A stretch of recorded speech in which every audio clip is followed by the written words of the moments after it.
Hello and welcome to the lecture. इस lecture में जो हमारा टॉपिक है वो है static GK theory part 3।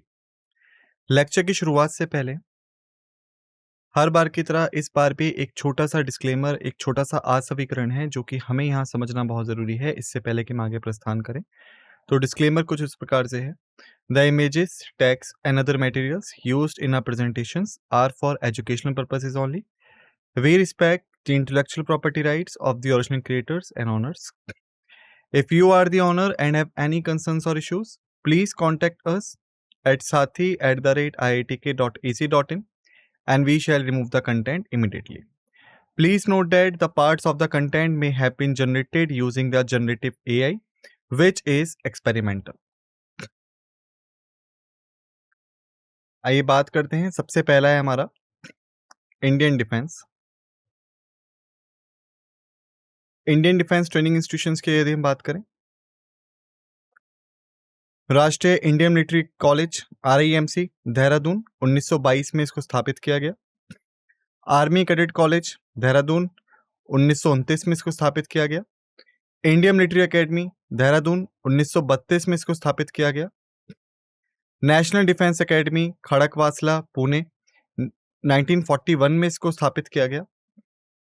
High altitude warfare school HAWS Gulmarg 1948 में इसको स्थापित किया गया। National defence college new Delhi 1960 में इसको स्थापित किया गया। ऑफिसर्स ट्रेनिंग एकेडमी चेन्नई 1963 में इसको स्थापित किया गया।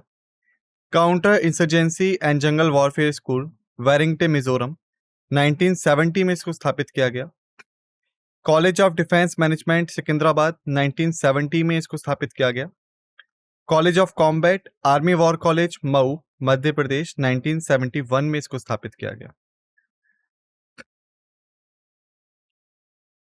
Army school of physical training ASPT Pune 1978 में इसको स्थापित किया गया। Army air defence college Gopalpur Orissa 1989 में इसको स्थापित किया गया।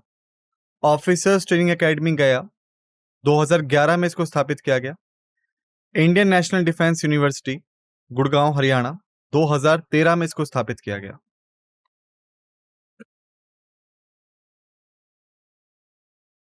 इसके बाद रैंक अगर हम देखें कमीशन ऑफिसर्स की, सबसे पहले हम आर्मी की बात करते हैं तो ये टॉप टू बॉटम है। सबसे ऊपर आते हैं हमारे जनरल, फिर lieutenant general, major general, brigadier, colonel, lieutenant colonel, major, captain, lieutenant. Air force की यदि हम बात करें, air chief marshal, air vice marshal, air commodore, group captain, wing commander, squadron leader, flight lieutenant, flying officer. Navy की यदि हम बात करें, admiral, vice admiral, rear admiral, commodore, captain, commander, lieutenant commander, lieutenant, sub lieutenant.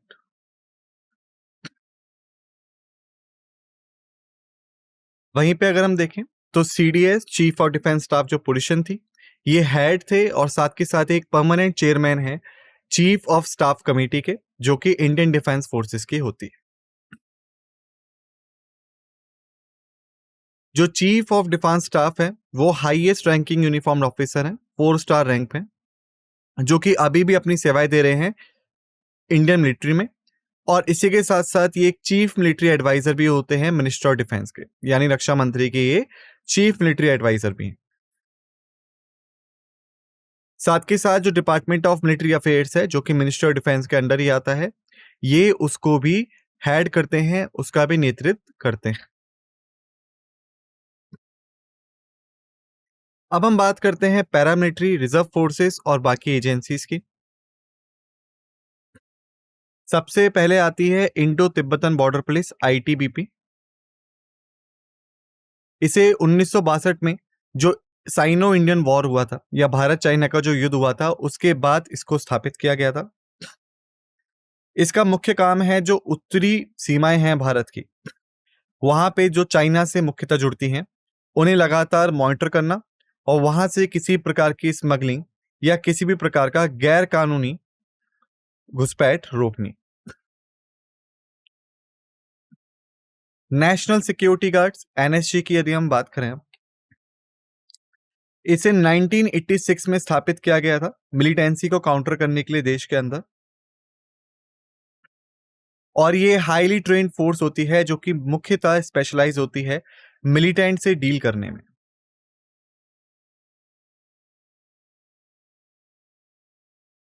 अगली है central industrial security force, CISF। इसे 1969 में establish किया गया था जस्टिस बी मुखर्जी की रिकमेंडेशंस के बाद से। इसका जो ऑब्जेक्टिव है वो ये है कि प्रोवाइड करती है सिक्योरिटी को इंडस्ट्रियल कॉम्प्लेक्स में जो कि सेंट्रल गवर्नमेंट के अंदर आते हैं। तो मुख्यतः आपने इनको देखा होगा मेट्रो स्टेशंस पे, एयरपोर्ट्स पे, या कोई भी अगर सेंट्रल गवर्नमेंट स्टैब्लिशमेंट है वहां पे। अगला है असम राइफल्स। इसे 1835 में स्थापित किया गया था और भारत की ये सबसे पुरानी पैरामिलिट्री फोर्स है। इसका जो मुख्य उद्देश्य था वो निगरानी रखना था जो अंतर्राष्ट्रीय सीमाएं हैं नॉर्थ ईस्ट रीजन की वहां पे, और काउंटर इंसर्जेंसी ऑपरेशंस चलाने थे अरुणाचल प्रदेश, मणिपुर, मिजोरम और नागालैंड में। देखिए, यदि हम बात करें भारत के उत्तरी पूर्व की या फिर नॉर्थ ईस्टर्न रीजन की, तो ये आपके 7 स्टेट्स को कंप्राइज करता है। अरुणाचल प्रदेश, आसाम, मिजोरम, मणिपुर,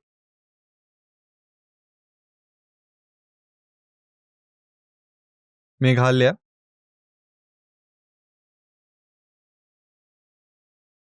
त्रिपुरा,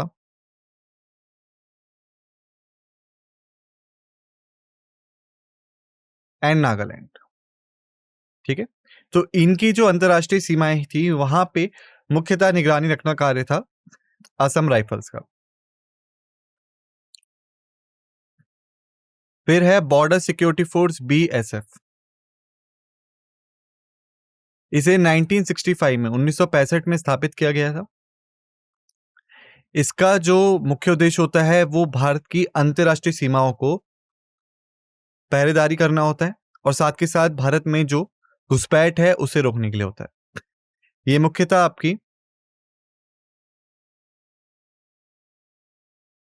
पाकिस्तान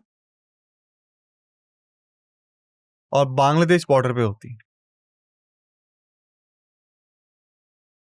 अगला है NCC, नेशनल कैडेट कोर।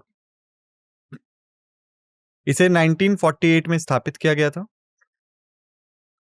इसका जो मुख्य उद्देश्य है वो स्टिमुलेट करना है इंटरेस्ट को जो भारत का युवा है उसमें भारत की डिफेंस फोर्सेस के अनुसार, और साथ के साथ एक reserve man power Indian arm forces के लिए बनानी है। फिर आता है हमारा central reserve police force, CRPF। इसे 1939 में स्थापित किया गया था। असिस्ट करता है स्टेट को और यूनियन टेरिटरी पुलिस को मेंटेन करने में लॉ एंड ऑर्डर को। इसी के साथ जो इसकी 88th बटालियन है जिसे हम महिला बटालियन के नाम से जानते हैं, ये भारत की पहली और दुनिया की भी पहली पैरामिलिट्री फोर्स है जिसमें कि एक पूरी की पूरी बटालियन सिर्फ और सिर्फ महिलाओं से ही बनी हुई है। अगला है टेरिटोरियल आर्मी, जिसे हम टीए के नाम से भी कई बार पुकारते हैं। इसे 1949 में स्थापित किया गया था।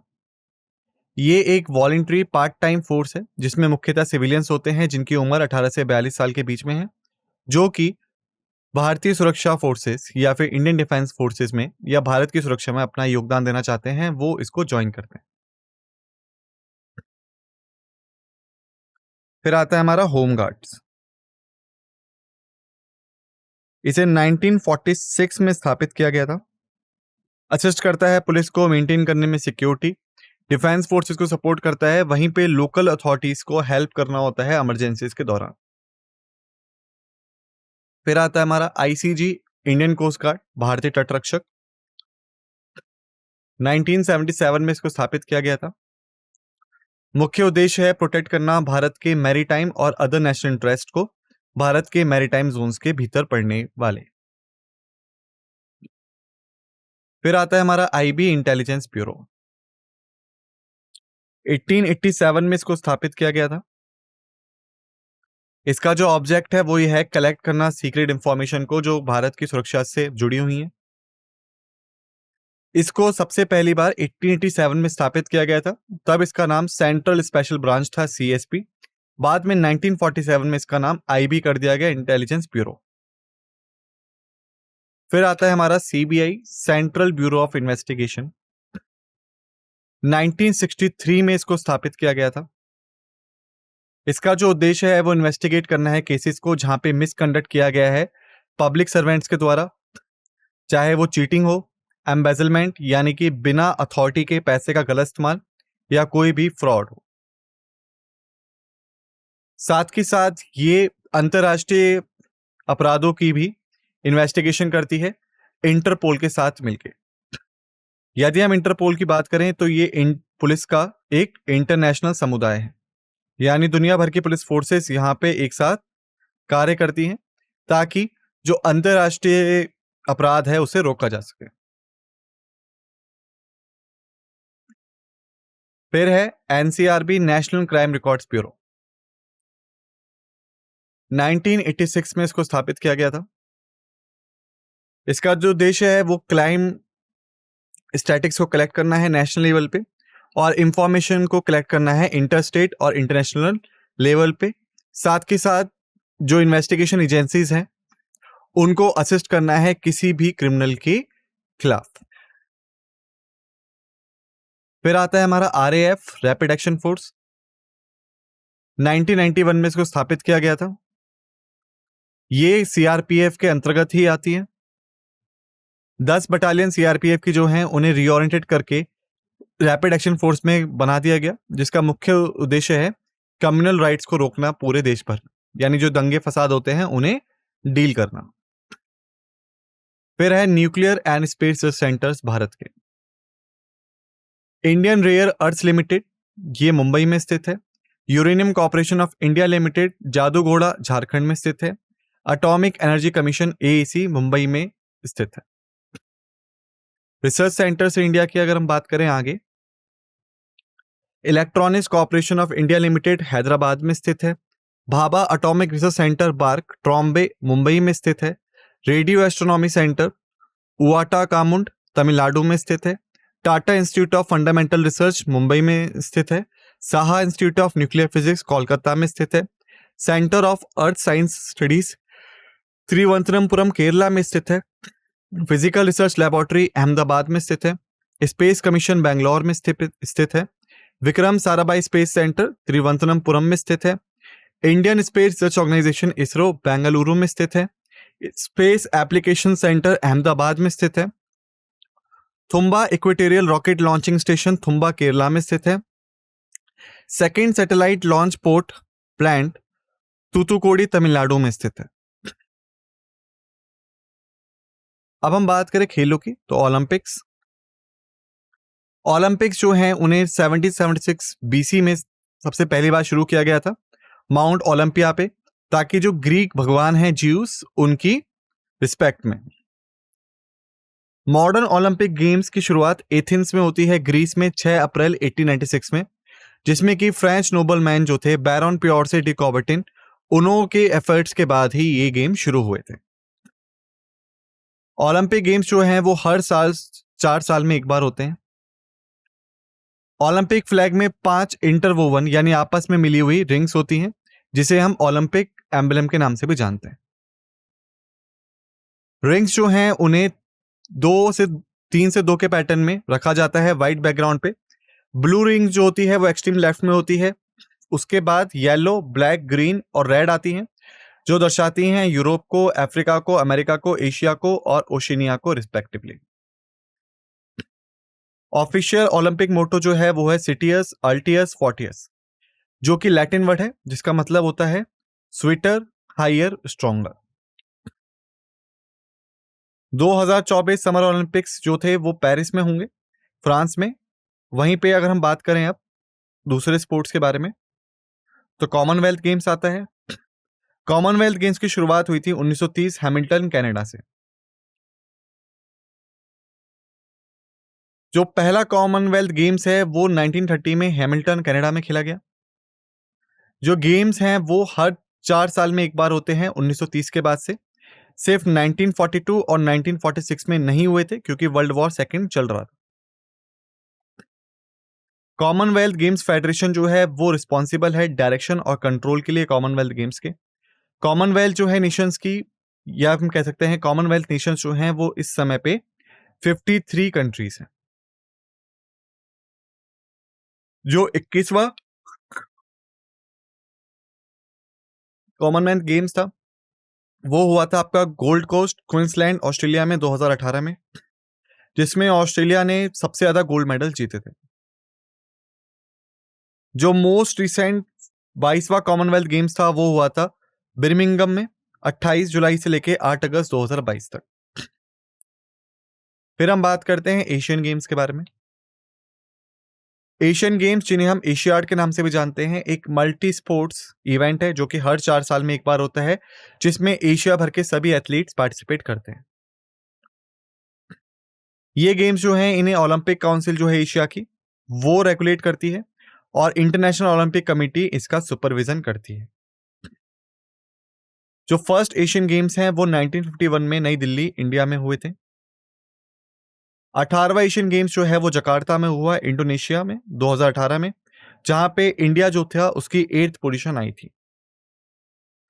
19वां एशियन गेम्स जो है वो हुआ 23 सितंबर से 8 अक्टूबर 2023, हांगझो, चाइना। क्रिकेट वर्ल्ड कप की यदि हम बात करें, पहला क्रिकेट वर्ल्ड कप जो था वो इंग्लैंड में हुआ 1975 में, जिसमें कि एक सेपरेट वुमेन वर्ल्ड कप जो था उसको भी शुरू किया गया हर 4 साल में एक बार। 13वां आईसीसी क्रिकेट वर्ल्ड कप 2013 जो है 2023 जो था वो भारत में हुआ 5 अक्टूबर से 19 नवंबर के बीच। T20 क्रिकेट वर्ल्ड कप जो है वो भी 2007 से ही शुरू हुआ है। हॉकी वर्ल्ड कप की यदि हम बात करें, जो first men's hockey world cup है उसे बार्सिलोना, स्पेन में शुरू किया गया 1971 में। वहीं पे वुमेन्स हॉकी वर्ल्ड कप जो है वो 1974 से शुरू हुआ। 15th men's hockey world cup जो है वो भुवनेश्वर और राउरकेला में हुआ था, भारत में 2023 में। Football world cup, football world cup को ऑर्गेनाइज किया जाता है फीफा द्वारा, federation of international football association. First football world cup जो है वो यूरोगे में हुआ 1930 में। 20th फीफा वर्ल्ड कप जो है वो हुआ ब्राजील में, जिसमें जर्मनी जो था वो चैंपियन बनता है अर्जेंटीना को 1-0 से हराने के बाद। 2022 फुटबॉल वर्ल्ड कप कतर में हुआ और अपकमिंग 2026 वर्ल्ड कप जो है वो होगा कनाडा, मैक्सिको और यूएसए में। क्रिकेट वर्ल्ड कप विनर्स की यदि हम बात करें, 1975 में इंग्लैंड होस्ट था, विनर था वेस्ट इंडीज और रनर अप था ऑस्ट्रेलिया।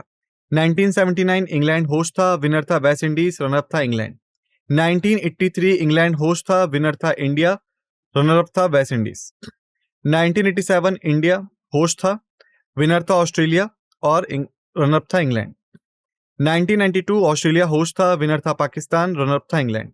1996 पाकिस्तान होस्ट था, विनर था श्रीलंका, ऑस्ट्रेलिया था रनर अप। 1999 इंग्लैंड होस्ट था, विनर था ऑस्ट्रेलिया, रनर अप था पाकिस्तान। 2003 साउथ अफ्रीका होस्ट था, विनर था ऑस्ट्रेलिया, रनर अप था भारत। 2007 वेस्ट इंडीज होस्ट था, विनर था ऑस्ट्रेलिया, रनर अप था श्रीलंका। 2011 इंडिया होस्ट था, विनर था इंडिया और रनर अप था श्रीलंका। 2015 ऑस्ट्रेलिया न्यूजीलैंड दोनों ने मेजबानी करी थी, विनर था ऑस्ट्रेलिया, रनर अप था न्यूजीलैंड। 2019 इंग्लैंड होस्ट था, विनर था इंग्लैंड और साथ के साथ रनर अप था न्यूजीलैंड। 2023 इंडिया होस्ट था, विनर था ऑस्ट्रेलिया, रनर अप था इंडिया।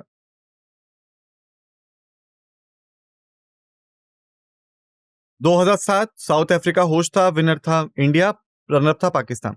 2009 T20 वर्ल्ड कप की हम बात कर रहे हैं, वेस्ट इंडीज होस्ट था, विनर था इंग्लैंड और रनर अप था ऑस्ट्रेलिया। 2012 श्रीलंका होस्ट था, विनर था वेस्ट इंडीज, रनर अप था श्रीलंका। 2014 बांग्लादेश होस्ट था, विनर था श्रीलंका, रनर अप था इंडिया। 2016 इंडिया होस्ट था, विनर था वेस्ट इंडीज, रनर अप था इंग्लैंड। 2021 इंडिया होस्ट था, विनर था ऑस्ट्रेलिया और रनर अप था न्यूजीलैंड।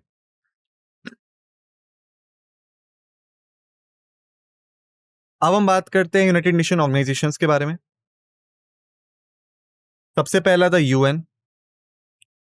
यूनाइटेड नेशंस को 24 अक्टूबर 1945 में स्थापित किया गया था, वर्ल्ड वॉर सेकंड के बाद से। इसका जो उद्देश्य था वो मेंटेन करना था ग्लोबल पीस को, विश्व शांति को। ओरिजिनल मेंबरशिप जो थी वो 51 नेशंस की थी, जो बाद में अब 193 मेंबर्स हो चुके हैं। रिसेंट एडिशन जो है वो साउथ सुडान है। इंपॉर्टेंट यूएन एजेंसीज की यदि हम बात करें, सबसे पहला है इंटरनेशनल टेलीकम्युनिकेशन यूनियन। 1865 में स्थापित हुआ, हेडक्वार्टर जिनेवा में था। उद्देश्य था इंटरनेशनल रेगुलेशंस को बनाना टेलीकम्युनिकेशन और स्पेस कम्युनिकेशंस के लिए। इंटरनेशनल लेबर ऑर्गेनाइजेशन 1990 में स्थापित हुई, हेडक्वार्टर है जिनेवा। उद्देश्य था इंप्रूव करना वर्किंग कंडीशन को और लिविंग स्टैंडर्ड्स को वर्कर्स के लिए। इंटरनेशनल मॉनेटरी फंड 1944 में स्थापित हुआ, हेडक्वार्टर था वॉशिंगटन डीसी। उद्देश्य था प्रमोट करना international monetary cooperation. United Nations international children emergency fund स्थापित हुआ 1946 में, हेडक्वार्टर था न्यूयॉर्क। उद्देश्य था प्रमोट करना चिल्ड्रंस वेलफेयर वर्ल्ड वाइड को। फूड एंड एग्रीकल्चर ऑर्गेनाइजेशन स्थापित हुआ 1945 में, हेडक्वार्टर था रोम। उद्देश्य था इंप्रूव करना लिविंग कंडीशंस को रूरल पॉपुलेशंस में। United Nations educational scientific and culture organisation स्थापित हुआ 1945 में, हेडक्वार्टर है पेरिस में। उद्देश्य था प्रमोट करना कोलैबोरेशन को नेशंस के बीच में, education, science and culture. World health organisation स्थापित हुआ 1948 में, हेडक्वार्टर है जिनेवा। उद्देश्य था कि हाईएस्ट लेवल किया जाए हेल्थ का सभी लोगों के लिए। इंटरनेशनल एटॉमिक एनर्जी एजेंसी 1957 में स्टैब्लिश हुई, हेडक्वार्टर है वियना में। उद्देश्य था प्रमोट करना peaceful uses of atomic energy.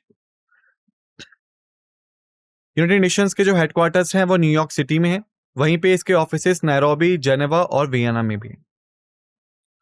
General assembly जो है वो मेन प्लेटफॉर्म है डिस्कशंस के लिए और पॉलिसी मेकिंग्स के लिए यूनाइटेड नेशंस के अंतर्गत। सिक्योरिटी काउंसिल रिस्पॉन्सिबल है अंतरराष्ट्रीय पीस मेंटेन करने के लिए और सिक्योरिटी मेंटेन करने के लिए। इसमें 15 मेंबर्स होते हैं, जिसमें से 5 परमानेंट मेंबर्स होते हैं, China, France, Russia, United kingdom और यूएसए। वहीं पे 10 नॉन परमानेंट मेंबर्स होते हैं जो कि 2 साल के लिए चुने जाते हैं। वहीं पे हम बात करें इकोनॉमिक और सोशल काउंसिल की, जो फोकस करती है कोऑर्डिनेट करने में और रिव्यू करने में पॉलिसीज को, जो कि जुड़ी हुई हैं इकोनॉमिक, सोशल और इन्वायरमेंटल इश्यूज से। वहीं पे हम बात करें अंतर्राष्ट्रीय कोर्ट ऑफ जस्टिस के बारे में, जो कि हेग में नीदरलैंड्स में स्थित है। ये एक प्राइमरी जुडिशियल ऑर्गन है यूनाइटेड नेशंस का। फिर हम बात करते हैं टैगरिव लाई की, नॉर्वे के, जिन्होंने पहले सेक्रेटरी जनरल के तौर पे सर्व किया था यूएन में। और एंटोनियो गुटेरेस जो हैं वो इस समय के सेक्रेटरी जनरल हैं। और इसके बाद बैन की मून होंगे। नॉन परमानेंट मेंबर्स की हम बात करें यूएनएससी की, यूनाइटेड नेशन सिक्योरिटी काउंसिल के बारे में। एस्टोनिया 2021 में उसका टर्म खत्म हो गया। इंडिया 2022 में उसका टर्म खत्म हो गया। आयरलैंड 2022 में उसका टर्म खत्म हो गया। केन्या 2022 में उसका टर्म खत्म हो गया। मैक्सिको 2022 में उसका टर्म खत्म हो गया। नाइजीर 2021 में उसका टर्म खत्म हो गया। नॉर्वे 2022 में उसका टर्म खत्म हो गया। सेंट विंसेंट एंड ग्रेनेडीज 2021 में उसका टर्म खत्म हो गया। ट्यूनीशिया 2021 में उसका टर्म खत्म हो गया। वियतनाम 2021 में उसका टर्म खत्म हो गया। अब हम बात करें बाकी और ऑर्गेनाइजेशंस कौन कौन सी हैं यूएन के अंदर। इंटरनेशनल डेवलपमेंट एसोसिएशन 1960 में स्थापित हुआ, हेडक्वार्टर वॉशिंगटन डीसी में है। उद्देश्य है वर्ल्ड बैंक के साथ एफिलिएट करना और अंडर डेवलप्ड कंट्रीज को उनके लिविंग स्टैंडर्ड्स बढ़ाने की मदद करना। यूनाइटेड नेशंस डेवलपमेंट प्रोग्राम 1965 में स्थापित हुआ, हेडक्वार्टर्स न्यूयॉर्क में है।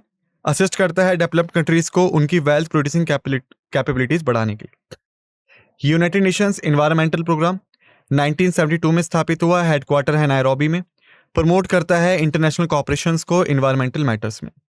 वर्ल्ड ट्रेड ऑर्गेनाइजेशन 1995 में स्थापित हुआ, हेडक्वार्टर जेनेवा में है। एस्टैब्लिश करता है रूल्स को वर्ल्ड ट्रेड में और टैरिफ्स को रिड्यूस करने के लिए। United Nations office on drugs and crime 1997 में स्थापित हुआ, वियना में हेडक्वार्टर्स है। प्रिवेंट करता है इलिसिट ट्रैफिकिंग को, ड्रग्स अब्यूज को और फोकस करता है क्राइम प्रिवेंशन पर। यूएन वुमन 2010 में स्थापित हुआ, न्यूयॉर्क में हेडक्वार्टर्स है। जेंडर इक्वालिटी और वुमन एम्पावरमेंट को प्रमोट करता है। वर्ल्ड फूड प्रोग्राम 1961 में स्थापित हुआ, हेडक्वार्टर रोम में है। इरेडिकेट करता है हंगर और माल न्यूट्रिशन को। Organisation for economic cooperation and development 1961 में स्थापित हुआ, हेडक्वार्टर्स पेरिस में है। स्टिमुलेट करता है इकोनॉमिक प्रोग्रेस और वर्ल्ड ट्रेड को। फिर हम बात करते हैं अदर इंटरनेशनल इंस्टीट्यूशंस के बारे में। कॉमनवेल्थ 1926 में स्थापित हुआ, हेडक्वार्टर लंदन में है। ऑब्जेक्टिव है, एसोसिएशन है ये सोवरन और इंडिपेंडेंट स्टेट्स का, जो कि पहले ब्रिटिश एम्पायर का हिस्सा हुआ करती थी। एशियन पैसिफिक इकोनॉमिक कॉर्पोरेशन 1989 में स्थापित हुआ, सिंगापुर में हेडक्वार्टर्स है। ट्रेड और इन्वेस्टमेंट को प्रमोट करता है पैसिफिक बेसिन में। एशियन डेवलपमेंट 1966 में स्थापित हुआ, मनीला में हेडक्वार्टर्स हैं, प्रमोट करता है रीजनल इकोनॉमिक कॉर्पोरेशन को। Association of south east Asian nation 1967 में स्थापित हुआ, जकार्ता में हेडक्वार्टर्स हैं, एनहांस करता है रीजनल कॉर्पोरेशंस को साउथ ईस्ट एशिया में। कॉमनवेल्थ ऑफ इंडिपेंडेंट स्टेट 1991 में स्थापित हुआ, मिंक्स में हेडक्वार्टर है। कोऑर्डिनेट करता है इंटर कॉमनवेल्थ रिलेशंस को और प्रोवाइड करता है मैकेनिज्म्स को डिसोल्यूशन ऑफ यूएसएसआर में। ग्रुप 7 G7 1975 में स्थापित हुआ, प्रमोट करता है कॉपरेशन को major non communist economic powers में। G15 1989 में स्थापित हुआ, जेनेवा में हेडक्वार्टर्स हैं, प्रमोट करता है इकोनॉमिक कॉपरेशन को डेवलपिंग नेशंस में। इंटरनेशनल ओलंपिक कमेटी IOC 1894 में स्थापित हुआ, लुआसेन में हेडक्वार्टर्स हैं, प्रमोट करता है इकोनॉमिक आइडल्स को और एडमिनिस्ट्रेट करता है ओलंपिक गेम्स को। International organisation for standardisation ISO 1947 में स्थापित हुआ, जेनेवा में हेडक्वार्टर है, प्रमोट करता है डेवलपमेंट को इंटरनेशनल स्टैंडर्ड्स में।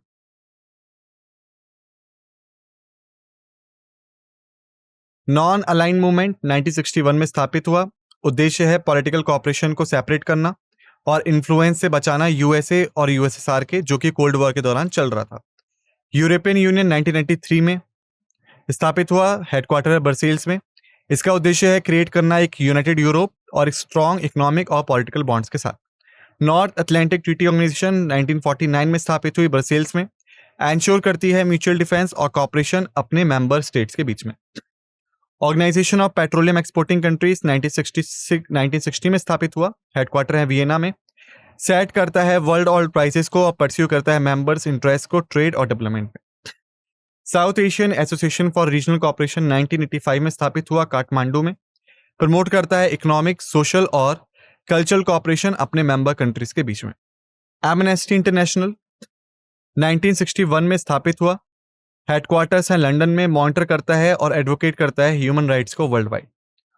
World wild life fund nature के लिए 1961 में स्थापित हुआ, हेडक्वार्टर्स है ग्लांड में, वर्क करता है वाइल्ड लाइफ को बचाने में खत्म होने से। संघाई कॉपरेशन ऑर्गेनाइजेशन 2001 में स्थापित हुआ, हेडक्वार्टर्स बीजिंग में है। स्ट्रेटन करता है रिलेशंस को और कॉपरेशन को मेंबर कंट्रीज में कई सारे फील्ड्स में, जैसे कि सिक्योरिटीज और इकोनॉमिक्स। गल्फ कॉपरेशन काउंसिल 1981 में स्थापित हुई, हेडक्वार्टर्स है रियाद में। ऑब्जेक्टिव है प्रमोट करता है कॉपरेशन को स्टेट्स के बीच में और पर्शियन गल्फ में। Bay of Bengal initiative for multi sectoral technical and economic cooperation 1997 में स्थापित हुआ, हेडक्वार्टर है ढाका में। प्रमोट करता है मल्टी सेक्टरल कॉपरेशन को मेंबर कंट्रीज में बे ऑफ बंगाल रीजन। अब हम बात करें हिस्ट्री या इंपॉर्टेंट फैक्ट्स में रेलवेज के बारे में, तो पहली ट्रेन भारत में चली थी 16 अप्रैल 1853 को, मुंबई से थाने के बीच में। जो सेकेंड ट्रेन थी वो 1854 में स्थापित हुई, हावड़ा से हुगली के बीच में। और इंडियन रेलवे बोर्ड जो है उसे 1905 में स्थापित किया गया, जिसके हेडक्वार्टर नई दिल्ली में स्थित है। इंडियन रेलवे को नेशनलाइज कर दिया गया 1950 में। इंडियन रेलवे जो है वो फर्स्ट पोजीशन पे आता है एशियन नेशंस में और दुनिया का चौथा सबसे बड़ा रेलवे नेटवर्क है। फर्स्ट इलेक्ट्रिक ट्रेन भारत में थी डेक्कन क्वीन, जो 1929 में चली थी मुंबई से पुणे के रूट के बीच में। इंडियन रेलवे जो है वो एक लार्जेस्ट पब्लिक सेक्टर एंटरप्राइज है कंट्री में। इसका सेकेंड लार्जेस्ट इलेक्ट्रिफाइड सिस्टम जो है वो ग्लोबली है, रशिया के बाद। पहली फास्टेस्ट ट्रेन भारत की है ट्रेन 18 या वंदे भारत एक्सप्रेस, जो कि प्राइम मिनिस्टर नरेंद्र मोदी द्वारा 15 फरवरी 2019 को शुरू की गई थी नई दिल्ली रेलवे स्टेशन से। वंदे भारत एक्सप्रेस दिल्ली से वाराणसी रूट को 9 घंटे 45 मिनट में पूरा कर लेती है और वहीं पे कानपुर और प्रयागराज इसके बीच में स्टॉपेज पड़ते हैं। मैक्सिमम स्पीड जो है वंदे भारत की वो 160 किलोमीटर प्रति घंटा है। ट्रेन जो है वो भारत में ही बनाई गई है, इंटीग्रल कोच फैक्ट्री चेन्नई में 18 महीने के अंतर्गत। टोटल ट्रैक जो है इंडियन रेलवेज का वो 1,21,407 किलोमीटर तक फैला हुआ है। टोटल एरिया जो है रेलवे स्टेशन का वो 7,318 है। लार्जेस्ट रेलवे यार्ड जो है इंडियन रेलवेज का वो है Deendayal Upadhyay yard. Longest railway platform जो है भारत का वो गोरखपुर उत्तर प्रदेश में है, जिसकी लेंथ है 1,366 metre. Highest freight revenue generating station जो है भारत में मुंबई के बाद वो धनबाद है, जो कोल कैपिटल ऑफ भारत के नाम से भी जाना जाता है। लॉन्गेस्ट रूट जो है ट्रेन का विवेक एक्सप्रेस है, जो कि डिब्रूगढ़ असम से कन्याकुमारी तमिलनाडु तक चलती है। सेकेंड लॉन्गेस्ट ट्रेन जो है वो हिमसागर एक्सप्रेस है, जो कि जम्मू तवी से कन्याकुमारी के बीच चलती है, 3,726 किलोमीटर को पास करती है और 10 राज्यों से होकर गुजरती है। पहली जो मेट्रो रेल है भारत में वो 24 अक्टूबर 1984 को शुरू हुई थी, डमडम और बेलगाचिया रेलवे स्टेशन के बीच में, कोलकाता वेस्ट बंगाल में। अभी 13 स्टेट्स हैं भारत के जिसमें कि मेट्रो रेल फैसिलिटीज हैं। लॉन्गेस्ट रेलवे टनल जो है भारत की वो पीर पंजाल रेंज हिमालयाज में है, जो कि 11 किलोमीटर तक फैली हुई है। जो फर्स्ट रेलवे ब्रिज है भारत का वो दापुरी वियाडक्ट है, मुंबई थाने रूट में पड़ता है, थाने महाराष्ट्र में। First mile long railway tunnel जो है भारत का वो परसिक टनल है। वर्ल्ड्स लॉन्गेस्ट रेलवे रूट जो है वो ट्रांस साइबेरियन रेलवे है। India first computerise railway reservation system जो है वो नई दिल्ली 1986 में शुरू हुआ था। रेलवे स्टाफ कॉलेज जो है वो बड़ौदा वडोदरा में स्थित है। Facts about railway tracks. अगर हम डिस्टेंस के अनुसार देखें रेलवे लाइंस के, तो यहाँ पे हम 3 सिस्टम से ऑपरेट करते हैं भारत में। पहला है ब्रॉड गेज, जिसमें रेलवे लाइंस के बीच का डिफरेंस होता है 1.67 मीटर। मीटर गेज, जिसमें डिस्टेंस होता है 1.00 मीटर। और नैरो गेज, जिसमें डिस्टेंस होता है 0.76 से लेके 0.61 मीटर। रेलवे मैन्युफैक्चरिंग यूनिट्स की यदि हम बात करें, Chittaranjan locomotive works Chittaranjan west Bengal में है, इलेक्ट्रिक इंजन को बनाते हैं। Diesel locomotive works Varanasi Uttar Pradesh में है, डीजल इंजन बनाती है।